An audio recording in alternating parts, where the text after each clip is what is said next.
Le 1er septembre approche et pour moi, cette date est particulièrement difficile.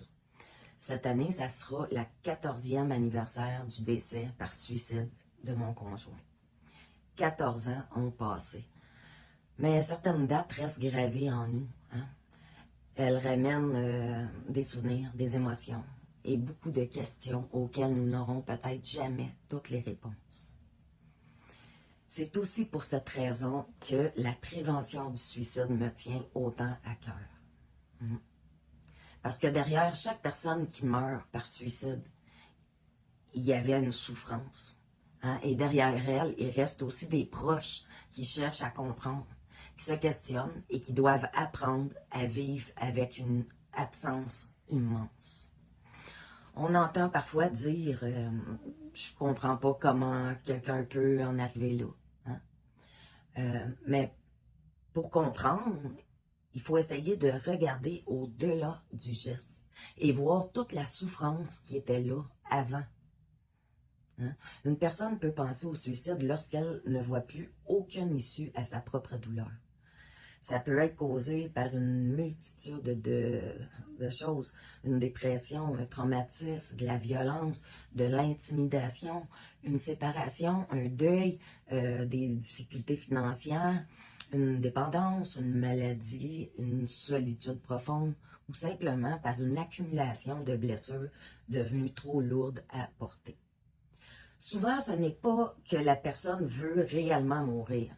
Parfois, oui.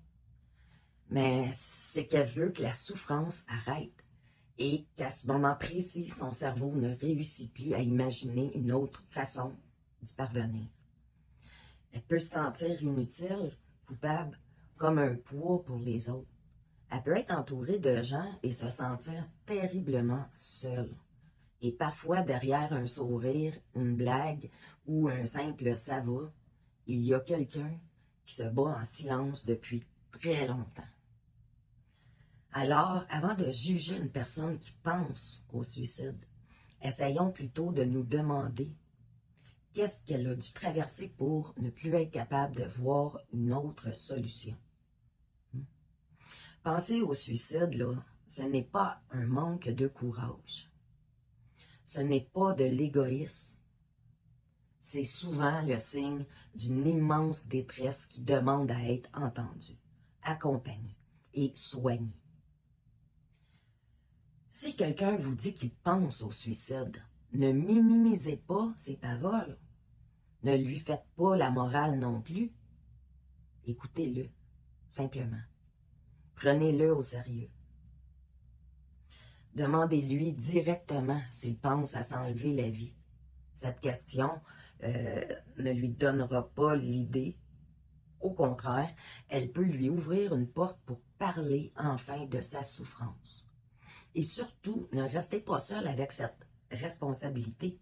Cherchez de l'aide avec la personne. Parfois, une présence, une écoute sans jugement et un appel fait ensemble peuvent créer le petit espace nécessaire pour que l'espoir revienne. Et puis si c'est toi qui m'écoutes présentement et qui ne vois plus comment continuer, s'il te plaît, reste avec nous. Prends pas une décision permanente pour un problème passager. Okay? Au cœur d'une souffrance, là, tout peut changer.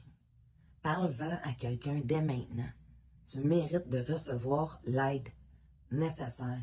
Même si ta douleur essaie de te convaincre du contraire, ta souffrance, elle est réelle. Mais elle n'a pas à être portée seule. Tu n'as pas à porter tout ça seul. Et puis si je fais cette vidéo aujourd'hui, c'est en mémoire de mon conjoint, mais aussi avec l'espoir qu'elle puisse aider une personne à rester parmi nous. Une seule personne. Parce qu'une vie sauvée, c'est aussi toute une famille à qui on évite de vivre avec une absence qui ne disparaîtra jamais complètement. Les ravages que ça fait sont vraiment plus grands, croyez-moi, que si vous restez.